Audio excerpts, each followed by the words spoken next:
ঝুঁকিপূর্ণ কেন্দ্রে কিভাবে সুষ্ঠু, অবাধ ও নিরপেক্ষ নির্বাচন করা যায় এ বিষয়ে যৌথ বাহিনী মহড়া অনুষ্ঠিত হয়েছে ব্রাহ্মণবাড়িয়ায়। সদর উপজেলার সুহিলপুর জিল্লুর রহমান উচ্চ বিদ্যালয় মাঠ থেকে বিস্তারিত জানিয়েছেন আমাদের পূর্বাঞ্চলীয় ব্যুরো প্রধান পীযূষ কান্তি আচার্য।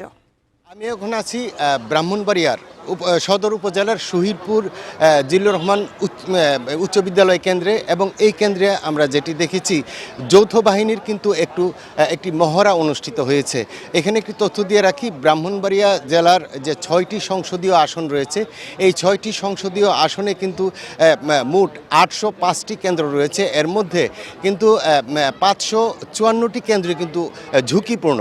এই ঝুঁকিপূর্ণ কেন্দ্র কিভাবে নিয়ন্ত্রণ করা হবে, যৌথ বাহিনী এখানে একটি মহড়া দিয়েছে। ব্রাহ্মণবাড়িয়ার তো 6টি নির্বাচনী যে আসন রয়েছে, এর মধ্যে কিন্তু ব্রাহ্মণবাড়িয়া 2 আসন স্বতন্ত্র প্রার্থী রুমিন ফারহানা এবং বিএনপি জোট জুনায়েদ আল হাবিব এবং 11 দলীয় জোট আশরাফ আল মেহেদি এবং স্বতন্ত্র প্রার্থী তরুণদের মধ্যে কিন্তু এখানে তাদের মধ্যে যে প্রতিদ্বন্দ্বিতা হবে। এখানে আরেকটি আর ব্রাহ্মণবাড়িয়া 4 আসনে বিএনপি মুশফিকুর রহমান এবং জামাতের আতাউর রহমানের মধ্যে, এই আতাউর রহমান সরকারের মধ্যে এখানে প্রতিদ্বন্দ্বিতা হচ্ছে।